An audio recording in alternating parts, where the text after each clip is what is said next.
Sebelumnya, marilah kita meranggapkan kedua telapak tangan kita di depan dada guna melakukan penghormatan kepada guru junjungan kita, Sang Buddha. Namo tassa bhagavato arahato samma sambuddhassa. Namo tassa bhagavato arahato samma sambuddhassa.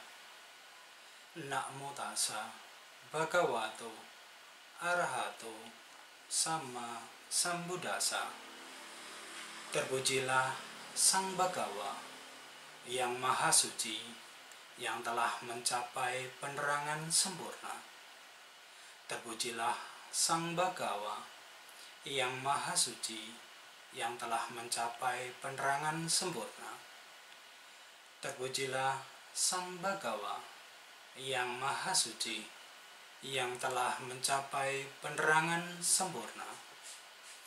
Akodena jine kodam, asadung saduna jine kadariang danina, sacena likawadinam ti, yang artinya kalahkanlah kemarahan dengan cinta kasih, kalahkan kejahatan dengan kebaikan, kalahkan kekikiran dengan kemurahan hati, kalahkan kebohongan dengan kejujuran.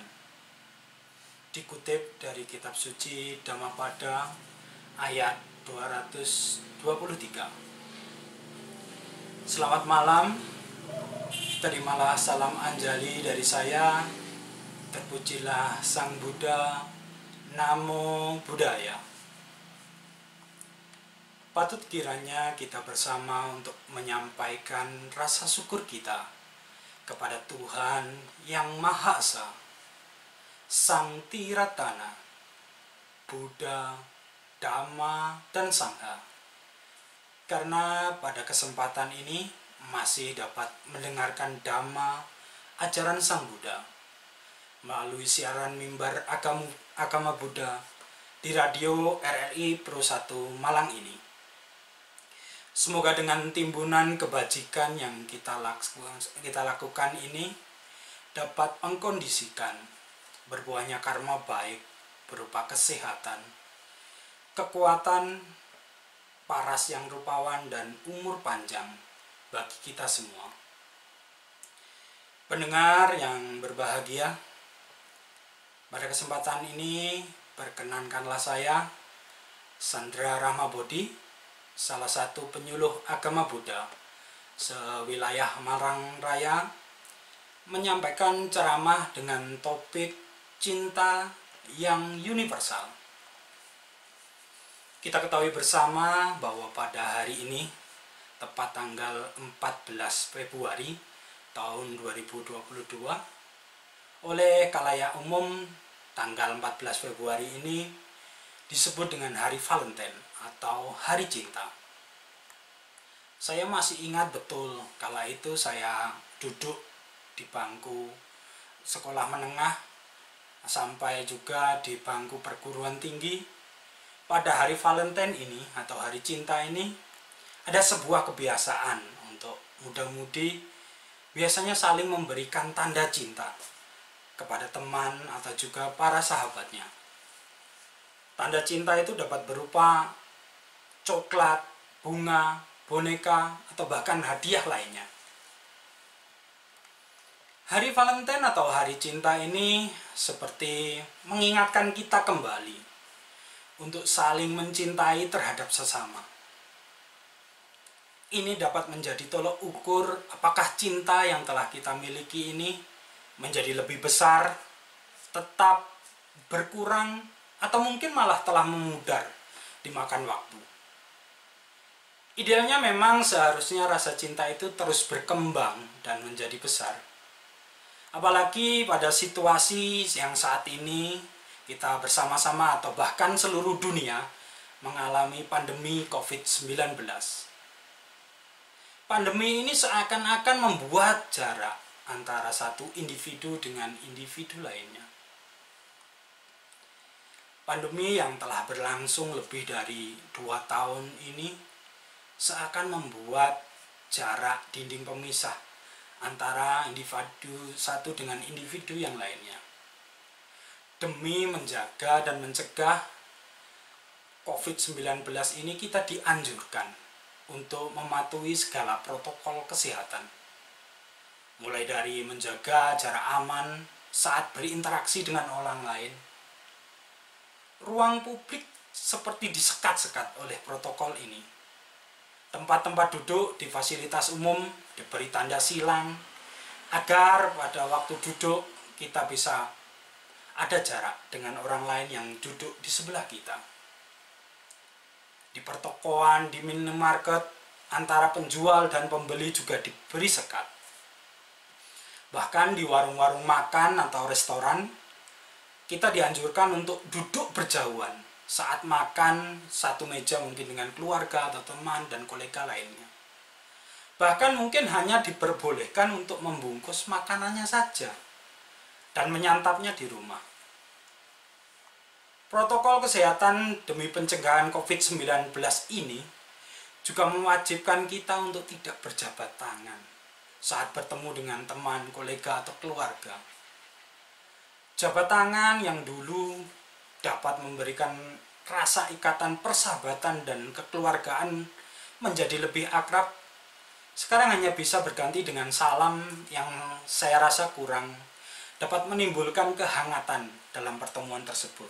Biasanya kita hanya mengepalkan tangan dan saling menyentuhkan seperti itu. Tidak bisa berjabatan erat seperti dulu. Apalagi protokol kesehatan yang mewajibkan kita untuk mengenakan masker.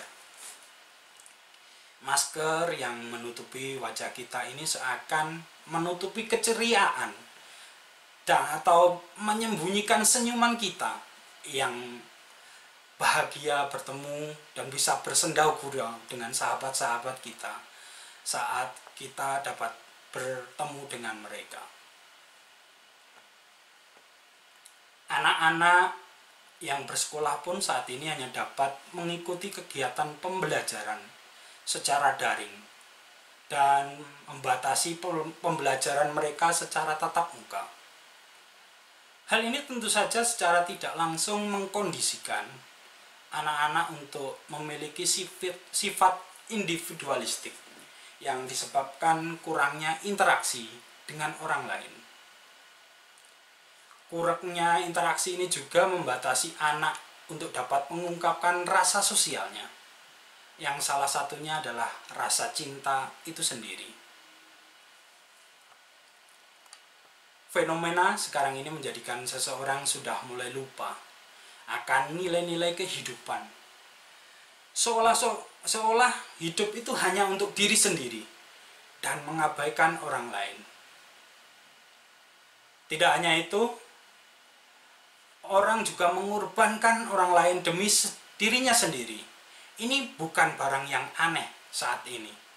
Mungkin dikatakan saat ini mulai menyebar luas. Kita bahkan dapat membayangkan apa yang terjadi jika suatu saat nanti semua orang lebih mementingkan diri mereka sendiri dan mengabaikan orang lain. Dalam sejarah umat manusia, sikap egois dan menang sendiri sudah dari zaman dulu dan seolah tidak lepas dalam perjalanan hidup manusia ini. Dampaknya ketika nilai sosial dalam hidup tidak ada, maka mengakibatkan yang susah akan tambah susah, yang kuat akan tambah kuat. Disinilah nanti akan muncul kejahatan di mana-mana, kekhawatiran di mana-mana. Manusia seolah kehilangan cinta kasih sebagai sisi luhur kehidupan manusia itu sendiri. Memang saat ini orang memiliki cinta kasih, tetapi cinta kasih yang ada dalam diri seseorang akan muncul kalau ada sesuatu yang dapat diharapkan. Seseorang menjadi sayang karena ada harapan, bukan ketulusan. Ada ungkapan atau istilah Kalau saya cinta, baru saya kasih. Atau saya kasih, atau kasih akan kuberikan kalau saya mencintaimu. Jadi, rasa cinta ini seperti memiliki syarat. Seperti cinta yang pamrih. Inilah fenomena yang terjadi saat ini. Jadi mereka menganggap bahwa cinta itu diukur dari materi. Tidak ada lagi rasa cinta yang tulus yang timbul sebagai sikap atau sebagai nilai luhur individu manusia itu sendiri. Terus apa penyebab dari rasa cinta kasih yang sedemikian rupa menjadi pamrih atau bahkan berkurang saat ini? Kejadian di atas yang menjadi penyebab adalah kurang tepatnya dalam mendefinisikan arti kebahagiaan. Mengapa cinta ini kita hubungkan dengan kebahagiaan? Coba kita pahami bersama bahwa setiap orang berperilaku apapun pasti ada tujuannya. Tujuan dari perilaku kita adalah bagaimana supaya kita dapat hidup bahagia. Maka orang yang mengorbankan atau mengabaikan orang lain pasti ada tujuan agar dirinya tetap bahagia. Cinta kasih yang bersyarat itu juga memiliki tujuan agar dirinya bahagia. Maka kebahagiaan dalam hidup kita juga harus didefinisikan kembali agar tidak bersekutu dengan pandangan-pandangan salah. Kita murnikan kembali pandangan kita bahwa cinta kasih adalah untuk membahagiakan baik diri kita dan juga membahagiakan orang lain, atau bahkan membahagiakan makhluk lain. Pada umumnya orang memahami bahwa bahagia itu kalau mendapatkan. Orang akan berpikir dalam pikirannya dia bahagia kalau dia mendapat dan mendapat. Sebetulnya bukannya kita tidak boleh mendapatkan sesuatu. Tetapi jangan sampai mendapatkannya dengan merugikan orang lain. Karena pengertian ini akibatnya orang akan menjadi serakah. Sehingga lupa dengan apa dan siapa dirinya bahkan orang lain. Hal ini juga yang dipengaruhi adanya pengalaman sebelumnya. Misalnya waktu kecil pernah merasa bahagia dengan mendapatkan sesuatu yang kecil. Akibatnya agar lebih bahagia lagi tentu harus mendapatkan yang lebih besar. Sehingga meyakini bahwa yang namanya bahagia itu kalau mendapat. Inilah yang menyebabkan tidak adanya cinta kasih. Pengalaman seperti pada masa kecil, yang saat kecil bisa misalnya untuk mendapatkan sesuatu, mendapatkan perhatian dari orang tua, mendapatkan hadiah dari orang tua, harus memenuhi atau melakukan suatu pekerjaan atau bahkan memenuhi syarat tertentu.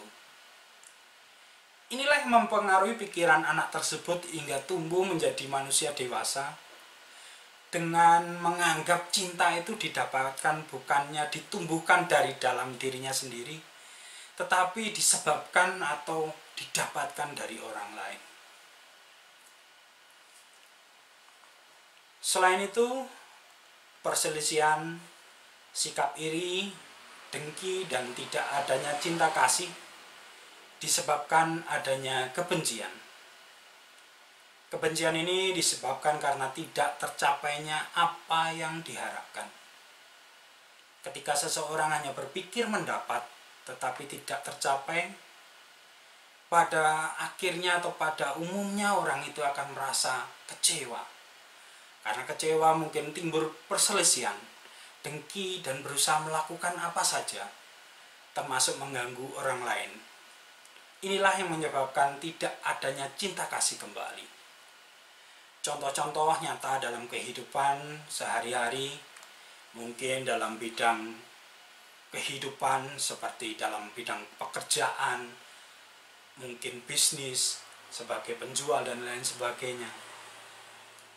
Akan timbul rasa dengki, perselisihan bila orang lain, teman kerja yang lain, mendapatkan untung yang lebih besar, mendapatkan gaji, kedudukan, atau jabatan yang lebih tinggi. Kita merasa bahwa kita tersaingi, kita terlampaui, kita terkalahkan.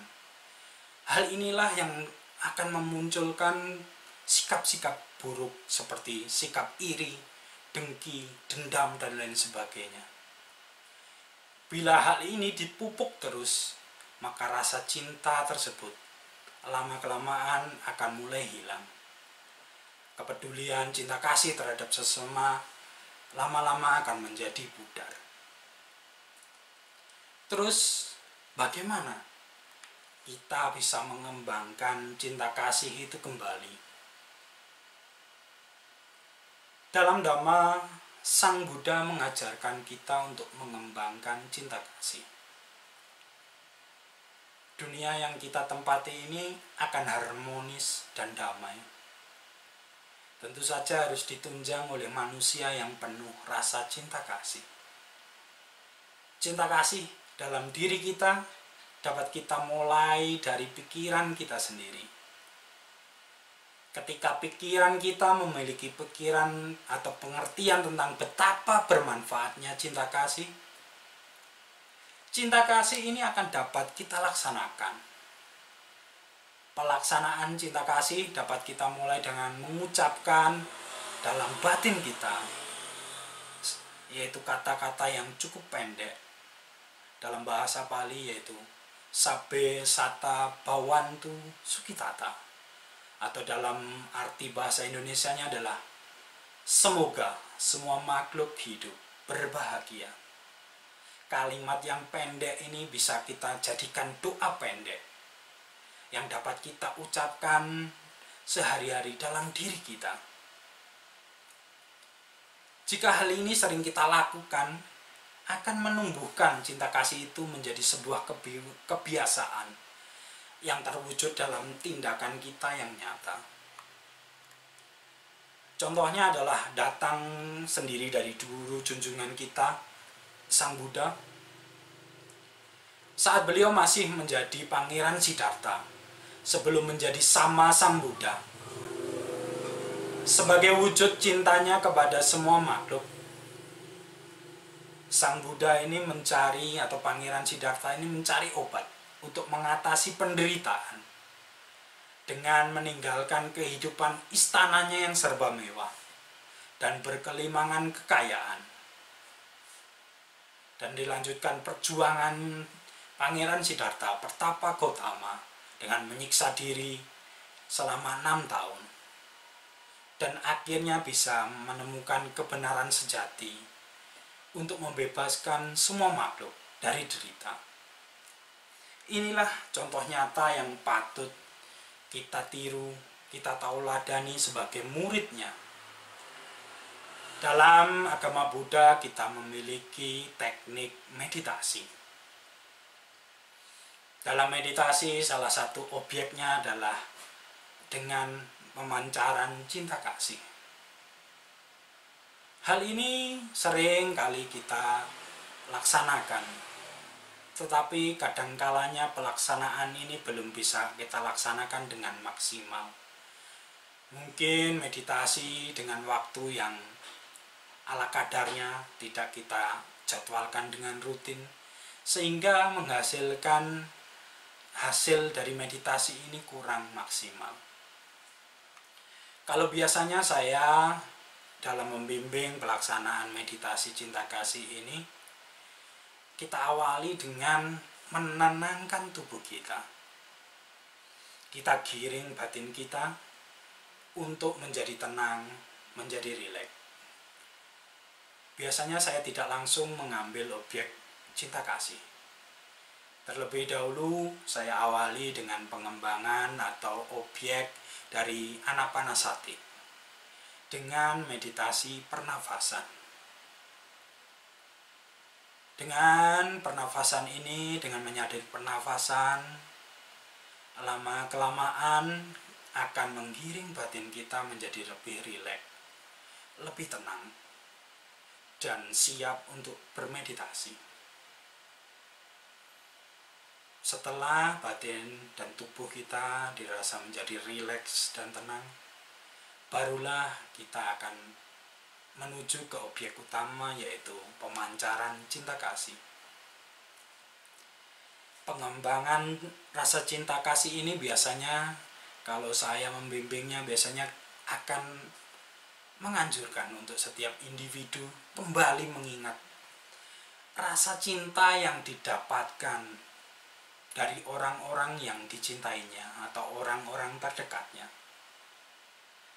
Bagaimana dia bisa menumbuhkan rasa cinta terhadap dirinya, kepada istrinya, kepada anak-anaknya, kepada orang tuanya, kepada saudara-saudaranya, kakak adiknya, dan juga kepada orang-orang terdekat lainnya. Rasakanlah cinta itu muncul dalam diri kita. Bagaimana rasa cinta itu semakin besar dan semakin kuat. Setelah kita rasakan timbulnya rasa cinta di dalam diri kita, kita dapat mengembangkan rasa cinta tersebut dan kita pancarkan. Yang pertama tentu saja kembali kita pancarkan kepada diri kita sendiri. Tidak mungkin kita bisa mencintai orang lain tanpa lebih dahulu mencintai diri sendiri. Jadi pancarkanlah kembali cinta kasih tersebut kepada diri Anda sendiri yang pertama. Selanjutnya dapat Anda pancarkan kepada orang-orang yang terdekat Anda. Mungkin kedua orang tua Anda, ayah atau ibu Anda, atau mungkin kepada suami, istri Anda, anak-anak Anda, atau mungkin saudara-saudara Anda, bisa kakak, bisa adik Anda. Pancarkanlah itu semakin luas dan semakin kuat. Pancarkan terus rasa cinta kasih itu tanpa batas. Dengan mengucapkan dalam batin tentu saja kalimat yang pendek tadi. Semoga semua makhluk hidup berbahagia. Dengan bermeditasi, dengan ketulusan hati, dengan cinta kasih yang tulus ini, yang kita pancarkan tanpa pamrih, tanpa syarat, ini dapat mewujudkan kebahagiaan bagi diri kita sendiri dan juga bagi orang lain. Cinta kasih ini juga akan tampak dan terwujud dalam perilaku kita. Bentuk cinta kasih ini oleh Sang Buddha dipaparkan dalam Paritakaraniya Metta Sutta, yaitu sutta tentang pengembangan cinta kasih. Ada beberapa sikap atau perilaku sebagai wujud nyata dari ungkapan cinta ini. Yang pertama adalah tulus, jujur, mudah dinasihati, lemah lembut, tidak sombong, merasa puas atas yang dimiliki. Jadi beberapa sikap-sikap inilah yang menjadi cerminan individu yang memiliki rasa cinta kepada sesamanya, yaitu dimilikinya rasa jujur. Orang ini tidak akan mudah untuk melakukan penipuan, tidak akan mudah berbohong kepada orang lain, karena dirinya telah dipenuhi cinta. Sifat-sifat yang buruk tersebut bisa akan menimbulkan penderitaan bagi orang lain. Terus dilanjutkan juga, orang ini akan mudah dinasihati, diberikan nasihat-nasihat yang bagus. Orang ini akan sangat-sangat mudah dan menerima nasihat tersebut. Sikapnya tentu saja akan lemah lembut dan juga rendah hati atau tidak sombong. Terus merasa puas atas apa yang dimilikinya, merasa puas. Jadi dia tidak mudah sekali pikirannya itu tercampuri oleh rasa serakah, ingin memiliki yang lebih lagi dan lebih lagi. Dia sudah merasa pikiran yang puas dan bisa mengatakan cukup atas apa yang dimilikinya sekarang. Selanjutnya sifat-sifat seperti mudah dirawat, tidak repot, bersahaja hidupnya, berindria tenang, penuh pertimbangan, sopan dan tidak melekat pada keluarga. Orang yang memiliki cinta, dirinya akan mudah sekali dirawat, tidak repot, tidak neko-neko, baik dalam kehidupan sehari-hari atau bahkan mungkin hal ini akan terwujud tercermin dalam kehidupan bermasyarakat, sehingga hidupnya akan bersahaja, indrianya akan tenang, orangnya tidak mudah cepat marah. Dalam menentukan sesuatu pilihan, dia akan dengan penuh pertimbangan, memiliki rasa sopan dan juga tidak melekat pada keluarga. Jadi kemandirian ini adalah hal yang mutlak baginya. Semuanya itu adalah pelaksanaan yang hendaknya dikembangkan. Dengan mengembangkan dan melaksanakan perilaku cinta kasih, dunia kita akan damai dan harmonis. Jadi apabila kita melakukan tindakan yang menghantarkan kita menuju kebahagiaan, hal ini tidak hanya mengantarkan diri kita menuju kebahagiaan, tetapi serta-merta mengantarkan orang lain atau bahkan makhluk lain untuk menuju kebahagiaan tersebut. Hasil dari pelaksanaan meditasi cinta kasih adalah menjadi rem dalam diri kita. Bagaikan sebuah kendaraan yang memiliki rem untuk memperlambat bahkan menghentikan laju kendaraan tersebut. Meditasi cinta kasih ini menjadi rem dalam batin kita.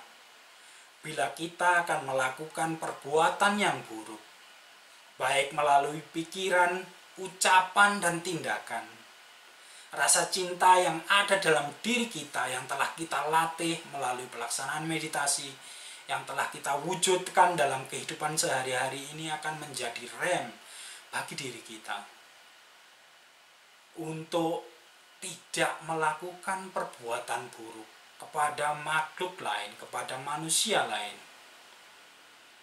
Karena sebelum kita melaksanakan atau melakukan perbuatan buruk itu, batin kita akan mengatakan bahwa kita merasa cinta, merasa iba, merasa belas kasihan bila kita akan menyakiti makhluk lain tersebut. Dan uniknya lagi bahwa bahasa cinta ini adalah bahasa yang universal.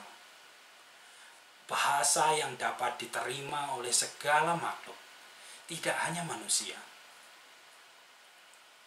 Bahasa yang mengalahkan segala perbedaan. Inilah bahasa yang universal yang kita sebut sebagai cinta.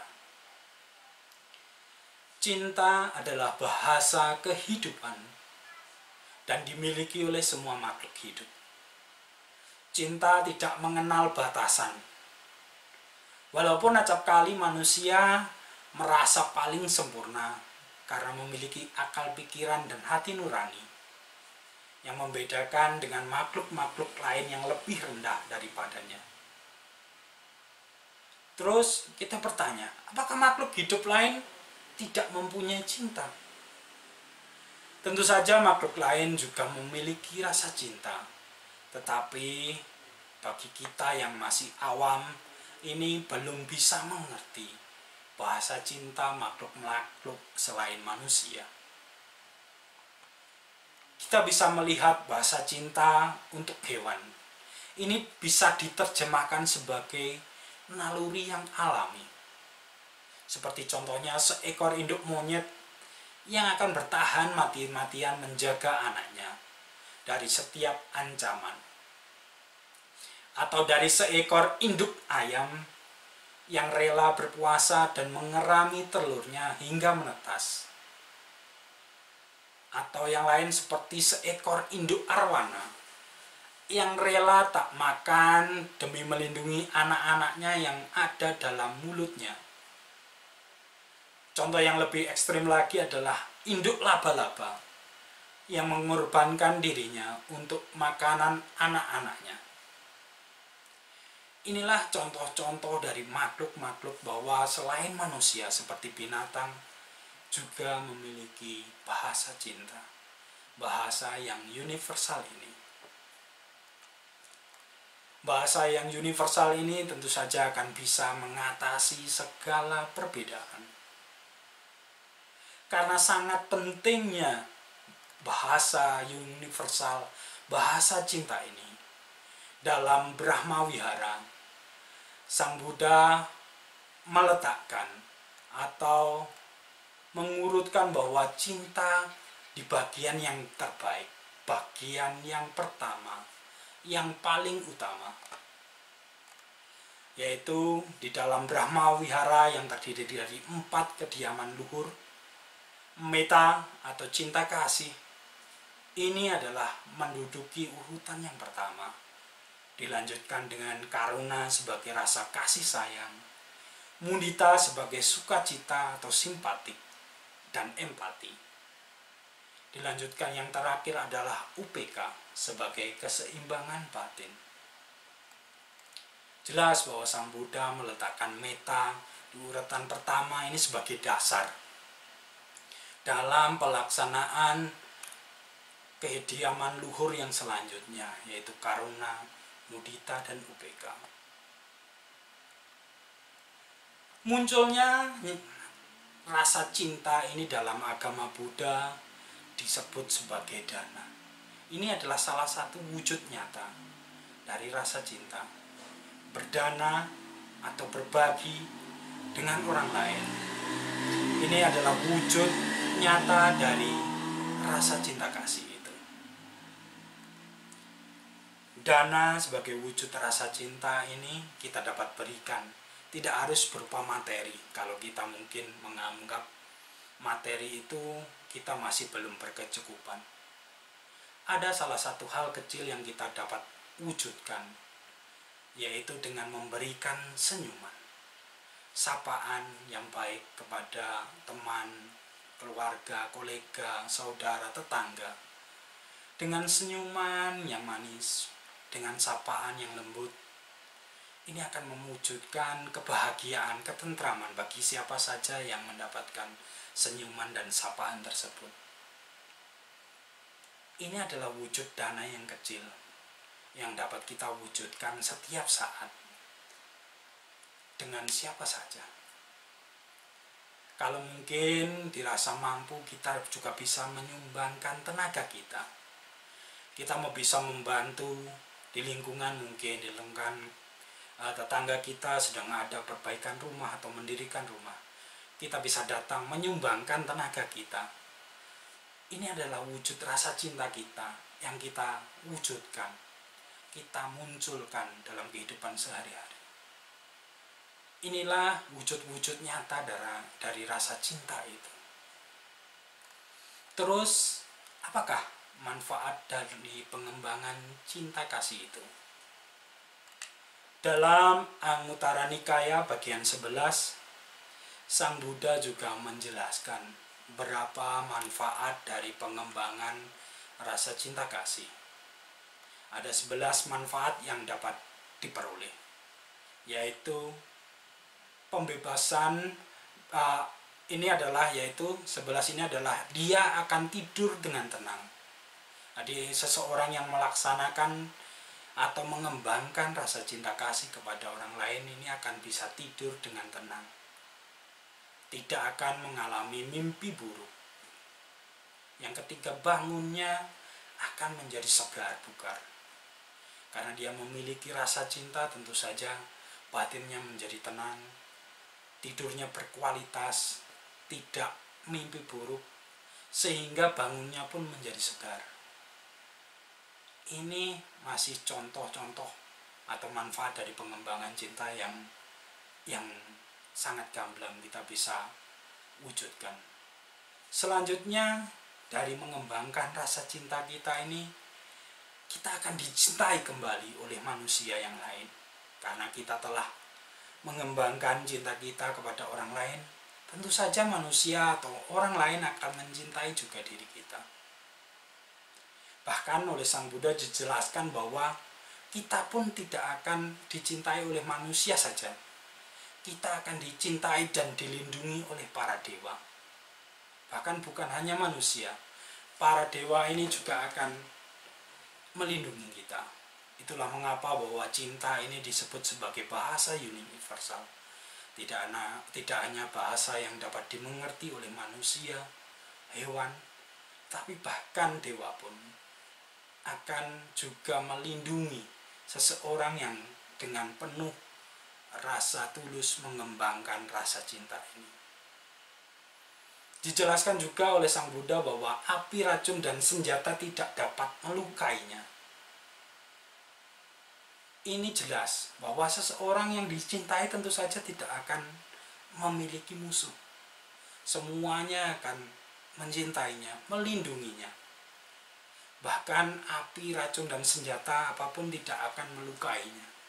Karena ini adalah wujud dari pelaksanaan pengembangan cinta kasih tersebut. Pikirannya akan penuh dengan konsentrasi. Karena selalu dipenuhi dengan cinta kasih, maka masalah-masalah tentu saja akan sangat mudah dia selesaikan karena batinnya sangat tenang. Dalam menyelesaikan masalah ini penuh dengan pertimbangan. Kulit wajahnya akan cerah berseri-seri. Orang akan suka sekali melihat wajahnya ini, menimbulkan ketentraman, penuh dengan ketenangan. Dan saat nanti manusia ini atau orang ini akan meninggal, dia dalam keadaan yang tidak bingung atau tenang. Karena dia setiap ingat apapun yang dia lakukan adalah didasari dan dilandasi oleh rasa cinta kasih. Kalau toh nanti dalam kehidupan setelahnya bertumbal lahir, dia akan tidak terlahir di alam-alam yang menderita. Dia akan lahir di alam Brahma. Inilah 11 manfaat yang dikatakan oleh Sang Buddha dalam pengembangan cinta kasih. Dengan mengembangkan cinta kasih dengan sungguh-sungguh, ini akan mewujudkan kehidupan yang aman, damai, tentram, dan bahagia. Tidak ada perselisihan, rasa dengki, iri hati, bahkan peperangan di dunia ini. Bahasa cinta ini adalah bahasa yang universal, bahasa yang dapat dimengerti oleh semua makhluk. Oleh karena itu, marilah kita kembali kembangkan dalam diri kita rasa cinta kasih kita, rasa kasih sayang kita, baik kepada diri kita, kepada orang lain, makhluk lain. Mari kita kembangkan rasa cinta kasih itu dan kita wujudkan dalam kehidupan kita sehari-hari dengan mempraktekkan cinta kasih itu secara nyata. Sehingga kehidupan di bumi ini yang bahagia, damai, dan tentram akan terwujud. Demikian yang dapat saya sampaikan dalam kesempatan kali ini. Dan saya akhiri dengan mengucapkan doa yang pendek tadi. Sabbe sata bhavantu sukhitata. Semoga semua makhluk hidup berbahagia. Sadu, sadu, sadu. Terima kasih. Namo Buddhaya.